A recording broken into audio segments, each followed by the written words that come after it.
Respected panelists and esteemed participants, السلام علیکم.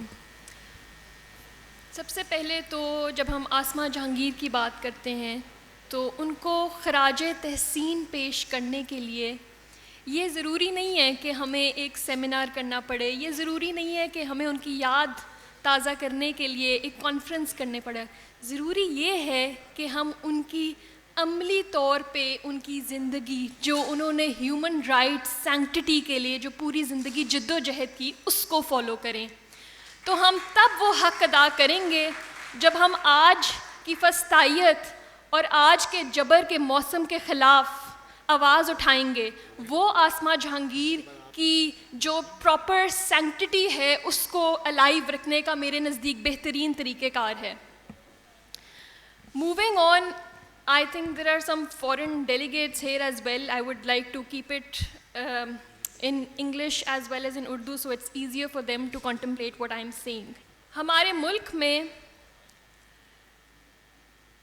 9 مئی کے بعد 105 سویلینز کا ملٹری ٹرائل ہو چکا ہے.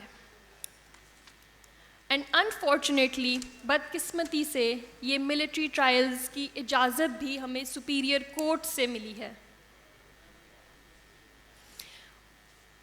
جب ان لوگوں کو 9 مئی کے آفٹر میتھ میں کسٹڈی میں لیا گیا، اللیگل کسٹڈی میں اس کو کہوں گی، میرے نزدیک اللیگل کسٹڈی ہے، تو ان لوگوں کے ساتھ جو غیر انسانی سلوک کیا گیا اور بار بار کیا گیا، جو انہیومین ڈیگریڈنگ ٹریٹمنٹ ان کے ساتھ کی گئی، اس کا کوئی جواز نہیں ملتا اور اس کے بارے میں کوئی بات بھی نہیں کرتا.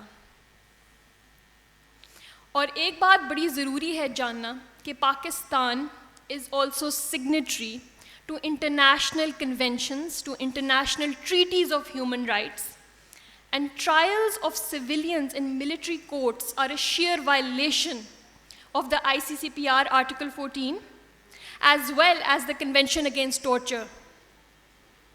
تو ہماری جتنی بھی انٹرنیشنل ٹریٹیز ہم نے سائن کیا ہے، Pakistan is violating them by allowing trials of civilians in military courts. پہلی بات.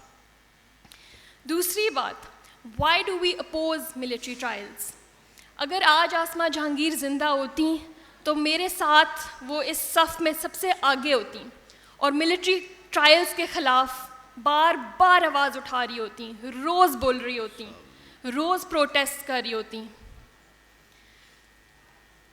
آج ان کی کمی جو ہے وہ بہت محسوس ہو رہی ہے، کیونکہ میں کل آرٹیکلز پڑھ رہی تھی اور دیکھ رہی تھی آسماں جہانگیر کا کام کس قدر سیلیبریٹ کرنا چاہیے ہمیں کہ کس طرح وہ ملٹری ٹرائلز کے خلاف ہر دور میں کھڑی ہوئیں، ارسپیکٹیو آف کون حکومت میں ہے کون نہیں ہے. ہیومن رائٹس کا جو ایلیمنٹ ہے وہ ہمیشہ ان کے لیے سب سے اوپر ہوتا تھا. تو مختصر بتاؤں گی کہ ملٹری ٹرائلز کی ہم مخالفت کیوں کرتے ہیں، why do we oppose them. پہلی جو وائلیشن ہوتی ہے وہاں پہ وہ آرٹیکل 10A کی ہمارا کانسٹیٹیوشن آف پاکستان کی ہوتی ہے. ٹرائلز ہوتے ہیں سیکریٹو طریقے میں، ایک چھوٹی سی بند سی 4 دیواری میں کوئی جج نہیں بیٹھا ہوتا. ہمارے فوج کے جو ایگزیکٹو کے ممبرز ہیں وہ بیٹھے ہوتے ہیں، لیفٹیننٹ کرنلز ہوتے ہیں، میجرز ہوتے ہیں، وہ بیٹھ کے ہماری ایویڈنس ریکارڈ کر رہے ہوتے ہیں. تو سب سے پہلی وائلیشن ہماری آرٹیکل 10A کی ہو گئی. اس کے بعد جو سیکریٹو ٹرائلز ہوتے ہیں اس میں نہ کسی فیملی کی الاؤنس ہوتی ہے اندر، no public is allowed, which brings us to the conclusion that there is lack of transparency. جب پبلک نہیں الاؤڈ، جب فیملی نہیں الاؤڈ، جب ایک سے زیادہ وکیل نہیں allowed, and in many cases in these 105 trials that I am talking about, in many cases even private defence counsel was not allowed. Lahore کے کیسز میں کچھ حالات بہتر تھے، they were allowed to engage private councils, but جو باقی شہروں کے لوگوں سے بات ہوئی ہے ان کو تو پتہ بھی نہیں ان کا ٹرائل کب ہو گیا، کیسے ہو گیا، کس بند کمرے میں ہو گیا. اس کے بعد جو بڑی ضروری بات ہے، لوگ کہتے ہیں، لوگ سوال اٹھاتے ہیں کہ جی اب کیوں آپ ملٹری ٹرائلز کی مخالفت کر رہی ہیں؟ آپ کو نہیں یاد 2015-16 میں کتنے سویلینز کے ملٹری ٹرائلز ہوئے ہیں؟ It is very important for us to distinguish and realize کہ 2015 سے 19 کے درمیان میں کانسٹیٹیوشنل امینڈمنٹس کی گئی تھیں، اور ان کانسٹیٹیوشنل امینڈمنٹس کے تحت سویلینز کے ملٹری ٹرائلز کیے گئے تھے. اے پی ایس کے وقوعے کے بعد اگر آپ لوگوں کو سب کو یاد ہوگا، جب دہشت گردوں کے سویلین کے ٹرائلز کرنے تھے، اور ان میں سے اس پورے دورانیے میں یہ سنسٹ کلازز ایڈ کیے گئے تھے ہمارے کانسٹیٹیوشن میں. 2 سال کے پہلے پھر 2 سال کی مزید ایکسٹینشن ملی تھی. اس کو آئینی تحفظ حاصل تھا.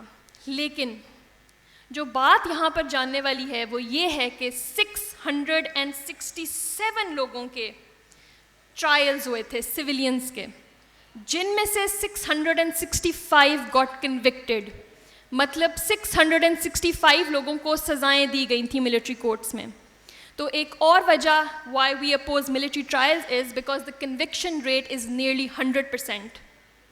And which again brings us to the fact کہ کیونکہ وہاں کوئی ججز نہیں بیٹھے ہوئے، دے ڈو ناٹ نو دا لا.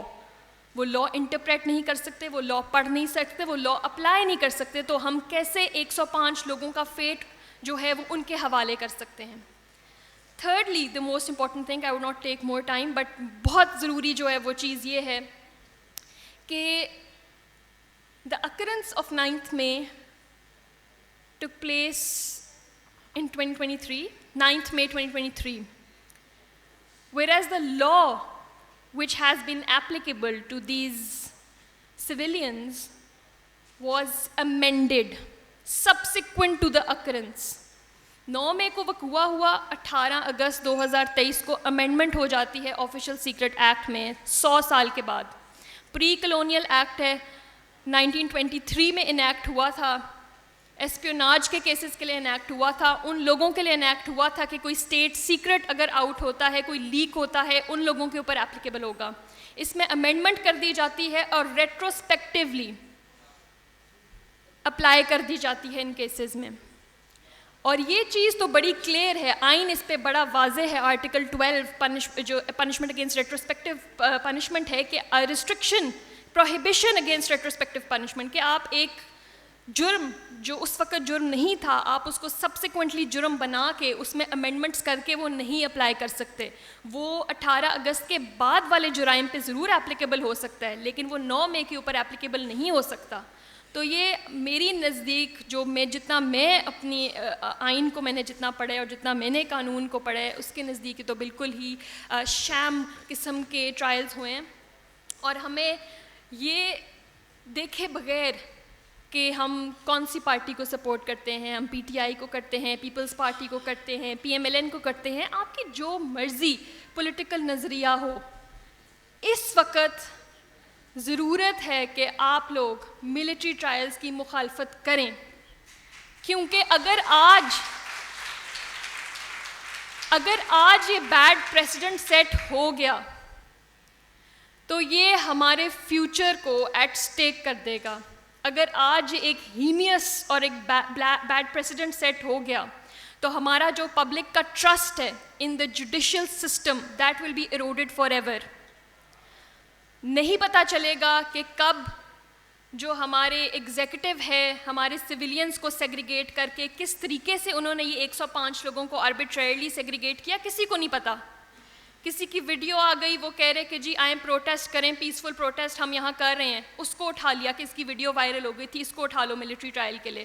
تو ہمیں نہیں پتہ کس طریقے سے 10,000 لوگوں کا ٹرائل سویلین کورٹس میں ہو رہا ہے اور 105 کا صرف ڈسکریمنیٹری طریقے سے ملٹری کر رہی ہے.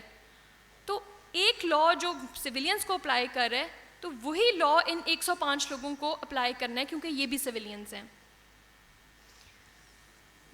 لاسٹلی جو بڑی امپورٹنٹ چیز ہے جو ان ٹرائلز کو بہت کوشچنیبل بناتی ہے، I am sure and I am hoping that Supreme Court will also look into it. جب سپریم کورٹ دیکھے گی کہ کس طریقے سے ان لوگوں کو، ان کے ابھی لاسٹ ہیئرنگ پہ دا بینچ وانٹیڈ ٹو سی کہ جو 20 لوگ انہوں نے چھوڑے ہیں ان لوگوں کی کیسی اسٹینڈرڈ آف ایویڈنس ہے، وہ اسٹینڈرڈ آف ایویڈنس کیا ہے جن کی بیسس پہ ان کو کنوکٹ کیا گیا ہے فار 1 ایئر. تو آپ یہ سوچیں کہ یہ جو 20 لوگ چھوڑے گئے ہیں ان سب کو 1 سال کی سزا ہوئی ہے، اور ایک ان میں سے ایسا ہے لاہور کا جس کا ٹرائل بھی نہیں ہوا تھا، جس کو مسٹیکن آئیڈینٹی کی وجہ سے رکھا گیا تھا اور چونکہ it was an embarrassment to release them subsequently کہ اس کا تو کوئی نام و نشان نہیں تھا، نہ موقع پہ نہ کہیں، تو انہوں نے اس کو ایک سزا کی سزا بس لکھ دی پیپرز پہ اور اس کو ریلیز کر دیا. تو آپ یہ حالات سوچیں، ٹرائلز کے بغیر بھی لوگوں کو یہاں سزائیں ہو جاتی ہیں کیونکہ سارا کچھ سیکریٹو طریقے سے ہوتا ہے. جو لاسٹ چیز جو بہت امپورٹنٹ چیز ہے، ان کو جب پکڑا جاتا ہے، اور یہ this is sequence which is followed in every military trial. What they do is پکڑ کے کسٹڈی میں رکھ کے inhuman degrading torture treatment ہر چیز کر کے اکیوزڈ کو کنفیس کرنے پہ مجبور کیا جاتا ہے، اور وہ جوڈیشل کنفیشنز ریکارڈ کی جاتی ہیں. اور ان کیسز میں بھی ایگزیکٹلی یہی ہوا تھا. میں 28 لوگوں کی بات کروں گی جو لاہور کے ہیں. ان 28 کے 28 سچ بتانے پہ ایک دم مجبور ہو گئے. انہوں نے کہا ہم سچ بتانا چاہتے ہیں 2-3 مہینے کی کنٹینیوس ملٹری کسٹڈی کے بعد. تو آپ اس ایویڈنس کا سٹینڈرڈ خود ہی ڈسائفر کر لیں کہ یہ کس طرح کے ایویڈنس کے اوپر ان کی کنوکشنز بیس کریں گی. تو اگر آج ملٹری ٹرائلز کو ہونے دیا تو ان دا فیوچر ملٹری ٹرائلز کے اوپر کوئی ایک پنڈورا باکس اوپن ہو جائے گا، اور جب دل چاہے گا ملٹری ٹرائل سویلینس کے کیے جائیں گے، اور ان کو سینکٹٹی جو ہے وہ حاصل ہوگی سپریم کورٹ کے ورڈکٹ سے. ابھی تو سب جوڈس ہے، ابھی تو ایک 9 ممبر بینچ کی فارمیشن کے لیے ہم ویٹ کر رہے ہیں. لیکن وی ریئلی ہوپ کہ جو یہ ٹریوسٹی آف جسٹس ہے it is rectified before it's too late. Thank you so much. Thank you very much.